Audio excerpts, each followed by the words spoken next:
My next item to discuss is practical items on finances. And the first item that I have listed is the number of accounts. Generally, the fewer the better. If you have 10 accounts that are in the award's name, you have to account for all of them. And the court has to go through all of them.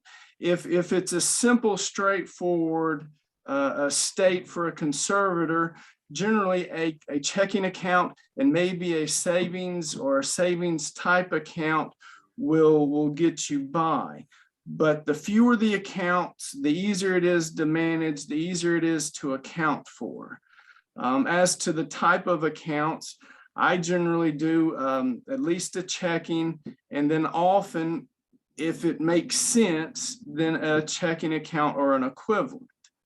The location of the conservatorship account, you don't have to bank where the ward has always banked. You don't have to bank where the prior conservator had the account. You want to bank where they provide you the check images and the statements as necessary for you to file the accounting if that's necessary. You want the bank to provide the debit card transaction details, and you want it to be convenient to you. Also, consider bank account pay interest. I was kind of shocked. I took over a conservatorship, and whenever the account was started, it was just put in an account with no interest. And it sat that way for a long time. And I am now in the process of moving the funds out of that account. And granted, $8 or $12 a month is not a lot of money, but it's better than zero. So when all things are equal, I've been trying to put things in an interest-bearing account for the ward. No joint accounts unless the court has specifically provided authorization. That makes an accounting nightmare to have joint accounts and then try to account for it. How can you possibly do that? There are rare exceptions, and I have had one that was approved a long time ago. But don't make things overly complicated. Where possible, in my mind, simple is best. Again, forms by the clerk, if they have them, consider using them. And then the next item is kind of common type items to keep in mind on. First, the service. When you're serving the interested parties, don't forget that the ward or respondent is an interested party. Anything you file, you mail out to the interested parties and the ward. The ward should get a copy of the annual accounting, the property management plan, the inventory, and these things. And it's easy to overlook that. Sometimes you think, well, they need a conservator and I'm the conservator, so I'm taking care of it. Why do they need to even know? Because it's not their business anymore, but it is their business. And keep in mind that this is a very delicate and difficult situation for many people, and they do want the feeling of respect, and that helps give them that respect, that they get to look at it, they get to comment, they get an input. The location of the ward and the conservator both are very important. The court should at all times be able to get a hold of the conservator and the ward. Now, if the conservator changes contact information, immediately update the information with the court. If something changes with the ward, then it may make sense just to do it with the annual status report. That's partly why it's for, or what it's for. But again, the court should at all times be able to access and contact the ward and the conservator. it's never acceptable for that not to be the case. And on accountings in Davidson County, and Ms. Johnson, I'm positive is going to get into this, is we file all of our stuff in Davidson County electronically, but with the accounting, we've got to remember to file up with the original documents. File electronically, follow back up with the original documents. And with everything, timely reporting of the items is important, saves money, saves time, and expense and hassle.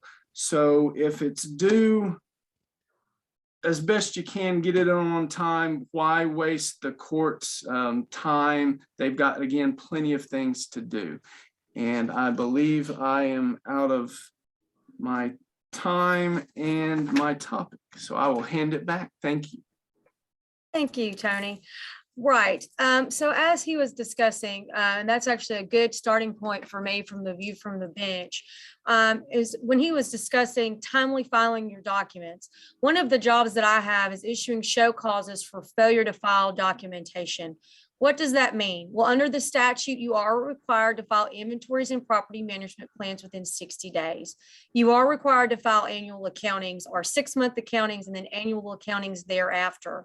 If you fail to do that, our clerk's office here in Davidson County will send you a notice, a citation, and then we issue a show cause to pull you into the court to explain to us why the documentation that is ordered by statute has not been filed. What I like to tell attorneys and conservators is we know things happen. Some years, I know COVID hit a lot of people hard in trying to get things filed timely. If you ever have an issue where you think I've got an accounting due and I am not going to be able to get it done for whatever reason it may be because you've been dealing with the respondent who's having health issues. It may be your own personal health issues or something going on that is preventing you from actually timely getting it filed. File a motion with the court. Ask the court for an extension of time to get that filed. That one step will actually prevent the citations from going out, the show causes from going out, from you having to come in front of me and explain to me why I shouldn't potentially remove you as conservator because you did not file that documentation that was requested, whether it's an accounting or an inventory or a property management plan or even a bond. And so I always like to tell attorneys that as well when they call and ask me, well, what should I do? File a motion, get it continued. That way you won't get those citations. The estate of the respondent does not get those fees and those court costs. You get a reprieve for the extra 30, 60, 90 days that you are asking. And then you can file it. And then from there on, you just continue filing it on your normal time frame. There's nothing wrong with that. We understand that. We realize that. And usually, unless there's some unforeseen circumstance, a lot of times Judge Kennedy will grant those extensions. Now, as we go through everything, he talked about unimproved expenditures. And he's hit that very well. For me, when I look at an accounting, the first things I'm going to do is I'm looking at the financial statements. I'm looking at the registries and I'm looking at the checks and the invoices and or receipts that have been filed to establish those expenses. What comes into play for me when I look at all of those is the inventories that's been filed, if it's a first accounting, and the property management plans that have been filed after that, because the court is relying on that information to help us understand what is the expenditures of the respondent, what are the anticipated income of the respondent, so that we can make sure we are properly overseeing the information. With that, a lot of times I have issues that come up. I have to determine, am I going to increase or set a bond or decrease bond? Many people may not be aware that those are some things that I look at when I look at an accounting. For annual accountings, my first accountings, I'm always going to look at the petition. This is why the petition to appoint a conservator is so important in one of many ways, is I actually look at that to see what we've listed for the respondent's income and the respondent's anticipated expenses. And I do understand that a lot of conservators that are requesting to be appointed may not know that information, which is why the statute allows you to put it in the petition or file a property management plan once you've been appointed seeking court approval. But I do look at that. I also look at guardian ad litem reports. There is nothing more than a guardian ad litem who's the eyes and ears of the court, who's able to tell the court, I've reviewed the financials. These are the expenditures that are coming out. This appears to be the only income of the respondent, because I do, when I look at these accountings, rely on that as well to make sure that everything is consistent between the respondent, the conservator, and the documents with the court. I also will look at your inventory. Your inventory is outlining all the assets, the checking accounts, the 401ks, any stock or any assets that are retained by the respondent. It also is providing for me all of the income. And when I mean all of the income, that includes any mandatory distributions from any IRAs or 401ks, any income from rental property that's being received, 401, any type of Social Security income, pensions, all of that should be included on your inventory. It will also be included on your property management plan. And so I review all of those when I look at a first accounting to make sure that what we have coming into this estate is an appropriate amount. Everything matches. And if it's not, that's where I set you for a review hearing, and I can call you in and we go over it. Some of the most misconceptions that I've had in regards to inventories, property management plans, is they list all the assets that are jointly owned, but they don't take into consideration that when it's jointly owned, how's it titled? Is it right of survivorship, or are they a 50% interest owner? Because obviously, if you're a 50% interest owner, I need to know that and make sure that that's what we're accounting for in the conservatorship, and not the entire asset. That, if you say, oh, well, I'm receiving $1,800 a month in rental income, but I only own 50% of the property. Well, my question then becomes, is the $1,800 your share of the rental income, and are you charging $3,200 a month, or is the $1,800 the full amount, and we actually are only receiving $900 a month in that conservatorship account? And so those are things that I look for, and I try to consider and weigh when I determine how we're going to go forward. When I get to normal accountings after the interim accounting, I always go back and I look at the previous accountings. And then I also look if we've amended a property management plan, and make a determination if I believe one needs to be amended. There's been occasions where I see we've moved them to a facility, or we've got people coming in to care for them, but the property management plan doesn't provide for that. Well, obviously, those are reasonable expenses of the conservatorship, and no one is denying that the conservatorship should pay it. But we need to get that on a property management plan so that going forward, when the court, or in Davidson County, when I review it, I see that I have a property management plan that shows me that the respondent's paying $5,700 a month at a long-term care facility, or at a group home, whatever it may be, or a nursing facility. So that when I see it coming out of the accounting, that I know, well, yes, we've already approved that because the respondent had to move for their benefit. In regards to final accountings, one of the biggest issues I have with final accountings is they are to be zero accounting balances, meaning I have to know that what was ever in that conservatorship account is transferred to the appropriate person upon the death of the respondent. Well, what is the appropriate person? Well, it depends.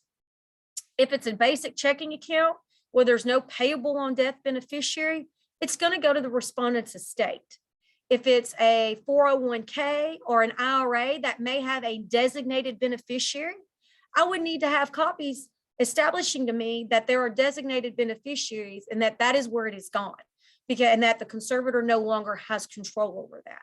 Because for me to close down and tell Judge Kennedy, you can sign that closing order, we are good to go, I have to have a zero balance showing me that money was transferred appropriately to the appropriate person. In addition, we always have to have the death certificate showing us when the respondent died. And so, though, taking off on that, when we get into the unimproved expenditures, as Mr. Burns has already laid out, a way you can get expenditures approved is through a motion or through the property management plan. However, I do understand that sometimes, the respondent needs a new bed. There are other minor things that occur. We've got plumbing issues and we've got to pay for a plumber. What I ask on those, for me anyways, and I know each court does it differently, But in our court, I just ask for copies of those receipts. So if you've had a plumbing issue and it costs you $1,100 for the respondent's real property, I always ask, file that receipt with me, showing the expenditure and showing what work was performed and where it was performed, because that's going to provide to me, oh, that was on the respondent's piece of property. I now know what was wrong, and this is what it cost. Hiller came in and had to replace something on the air unit. I see that. Everything is good to go. Odds are, I'm probably not going to call you in and question you about that if I have that receipt and it is establishing all that, and it's not a overly expensive expenditure. Some of the issues that I have is when we are getting extreme expenditures coming out without court approval. You know, you're fixing a swimming pool, you've repaired the roof. Those things, you have to have court approval to do those. Obviously, if they're emergencies like Mr. Burns has stated, I see that it's come out, I look at the court orders. If there's a court order at a later date that approves that expenditure, then we're good. If there's not, I'm going to set you for a review, because I'm going to want invoices. I'm going to want testimony. I'm going to want to know why we spent that and why we didn't get court approval before we spent it. You know, and it's not always a big deal. A lot of times we're able to resolve it at a review hearing and there's no issues. But sometimes I tell them, I'm going to require you to file a motion because I want this to go before Judge Kennedy so that he can approve it, because it's an expenditure that I, as the probate master, do not feel comfortable approving. And so those are some things that, you know, I always like to tell everybody to consider. One thing that a lot of people don't realize is what bond entails. So on a conservatorship, we are required, as the court is required, to set a bond against for the fiduciary in the amount equal to the fair market value of the personal property and the amount of the anticipated income of all property for 1 year. That includes all real property, which is why when I talk about what you put in your inventory and your property management plan, it's very important, because that's one of the many things we look at when we set bond. I personally adjust bond annually based upon accountings. So if I set a bond, such as I had a hearing a couple weeks ago where we had set a bond previously at $98,000 because this is what we thought the respondent had. However, once the conservator got into investigating, we found that there were more assets that were unknown, and the conservator filed amended inventory. Well, then I'm going to increase that bond based upon that information, because I'm required under statute to ensure that we have enough bond, that the bond set covers all of that fair market value and all of that income. That's also why it's important to address if you have a representative payee, such as a nursing facility receiving Social Security, because they're the ones actually receiving money for the ward. It is never coming into your control. So I'm going to take that into consideration when I set a bond. What a lot of people don't know, and we've had this come up quite regularly here recently, is people are filing motions to waive bond in conservatorships, but there are only certain times that a bond can be waived in a conservatorship.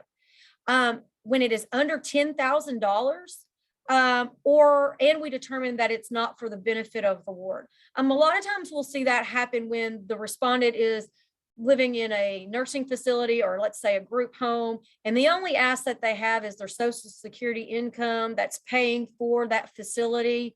And that's usually, you know, $700, $800 a month they're receiving. The court may decide, if that's the only asset that they have outside of some personal property, that really requiring a bond on that is not beneficial. We're spending assets of the respondent that really need to go for their care. But coming in and saying, well, he's got a $50,000 401k and he's receiving $700 a month in income from Social Security, I want to waive bond.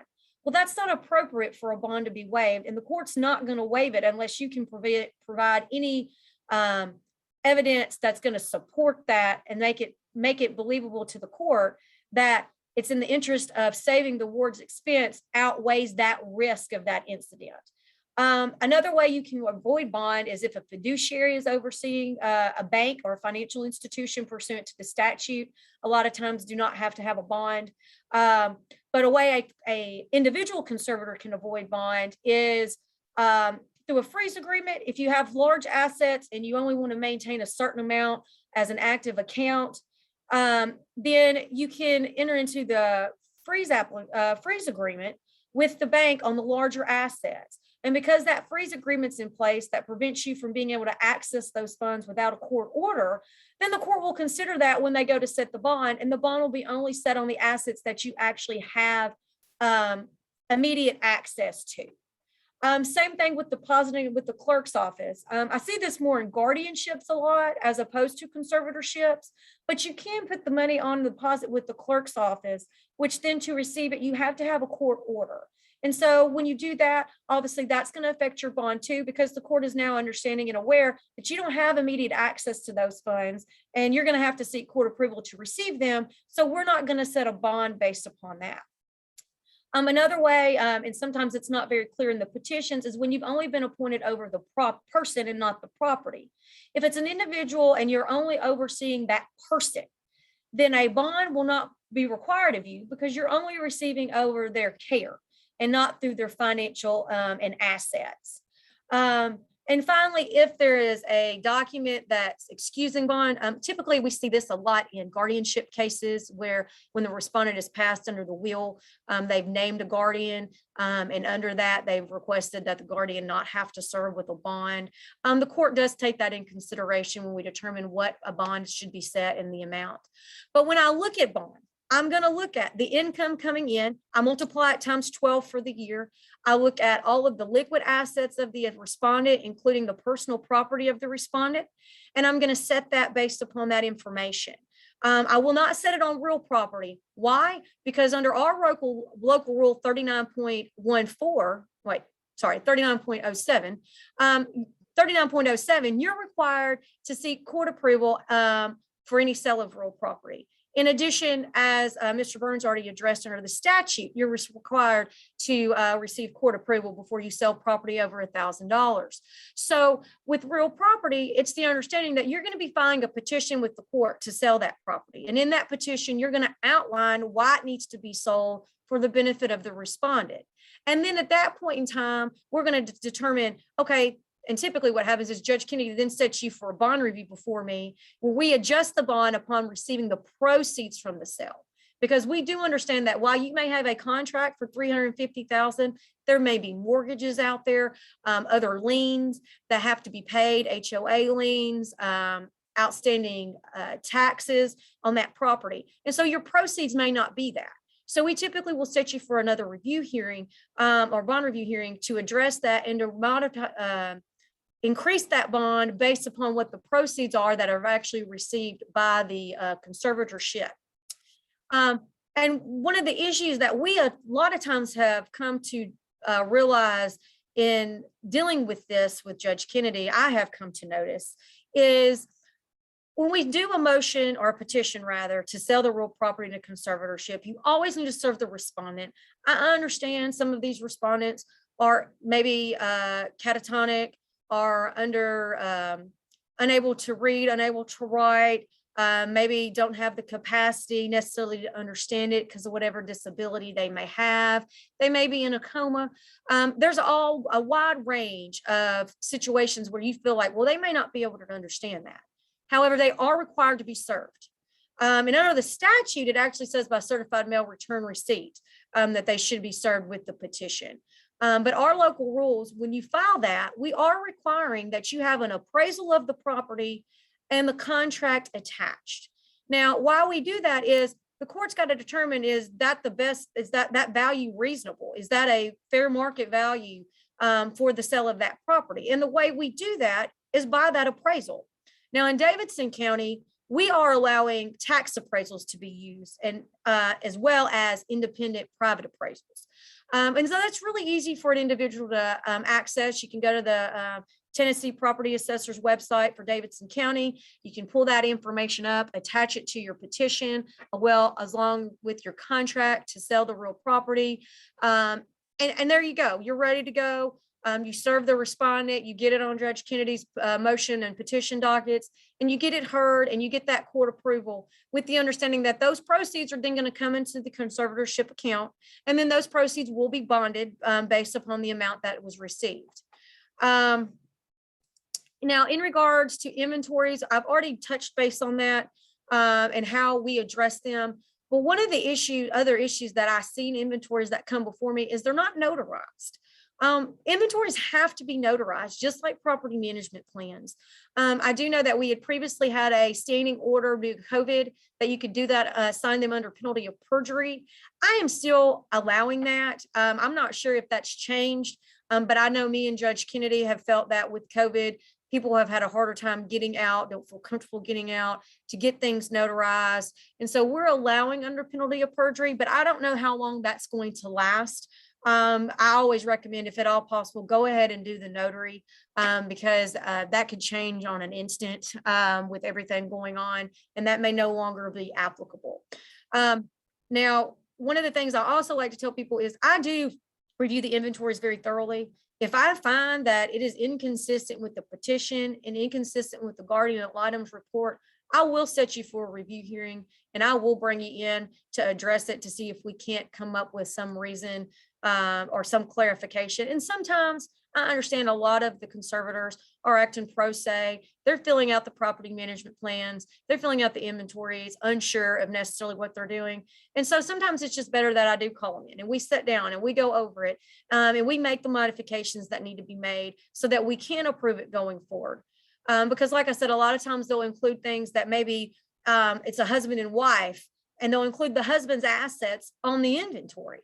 But we're not accounting for the husband's assets. The conservator doesn't have control over the husband's assets. So really, while I appreciate that that's on there, that's not necessarily something that the court is requiring to know about. Unless for some reason it's a joint property and they jointly own it, then obviously I want to know about it and I want to know what the value is. That's the respondents. In regards to fee and expenses, this is another thing that comes up regularly that really I wind up having to pull people in all the time on. Conservatorship fees for your services that you've provided, reimbursement for expenses that you have paid, and attorney's fees must be court approved. And how do you get that court approved? Well, in Davidson County, you file a motion pursuant to local rule 39.14.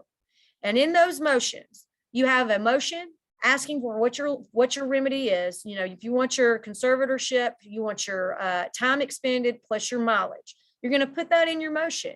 Then you're going to put an affidavit with it outlining your time that you expended, swearing that all of this is true and accurate. And then I need an outline of your time expended. How did you bill it? So that we can determine if that is a reasonable and necessary expense, and that the fees incurred are reasonable. Same thing with your reimbursements. Now, Mr. Burns did touch on, you know, some of these reimbursements, like you go to the grocery store and you don't realize you didn't bring the checkbook, and so you pay it. On an accounting, if you've done that, and I see where you've wrote a check to yourself, if you put in the memo line for payment of groceries to Walmart or whatever for groceries on this date, and then you attach a copy of that receipt, I'm going to be fine with that. I'm not going to ask you to file a motion for those approvals. What I'm talking about on reimbursement of conservators is if you go out and you buy furniture and you spend $4,000 on furniture out of your money and you want court approval to pay it back from the conservatorship account because they needed it, you didn't want to wait for a motion to be filed, so you went ahead and bought it and now you want the money back. You're going to have to file the receipt and you're going to have to file your motion to get that court approval. I have so many conservators that file and they pay things and they generally mean well, and then they turn around and pay themselves back, and I don't have that court approval. Same thing with attorney's fees.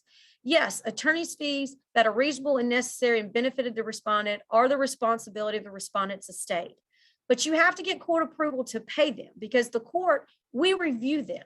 We review, is it reasonable? What time was expended? Was it solely for the benefit of the respondent, or did it go sideways and we go into something else that wasn't for the benefit of the respondent?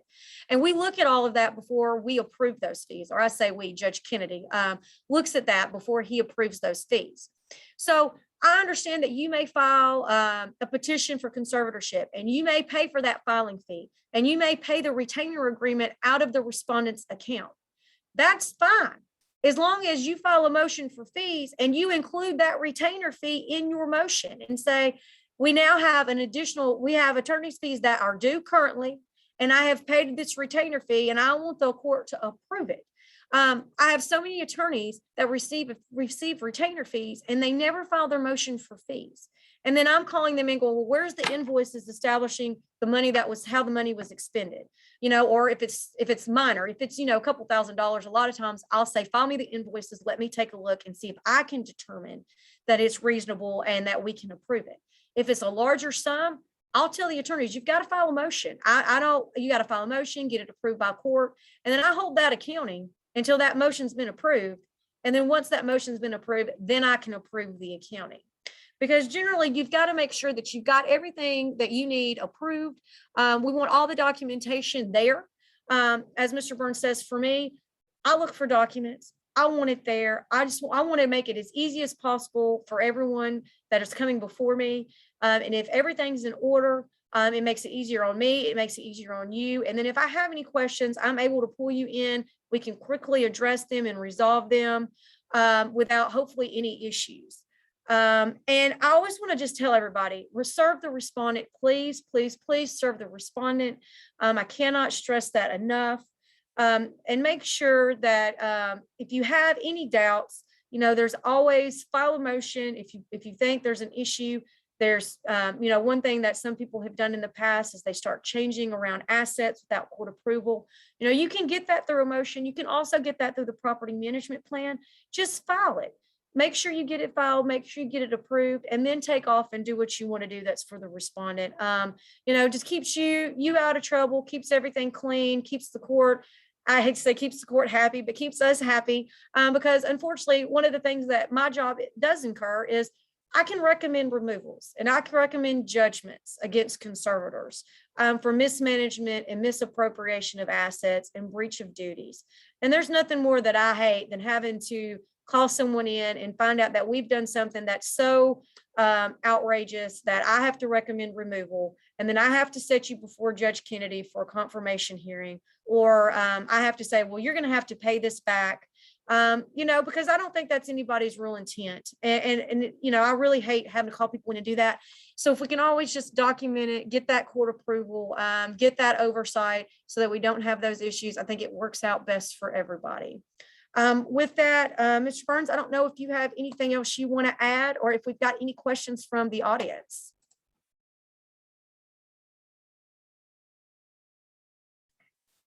If not, then I think we are turning this back over to Ms. Bryant.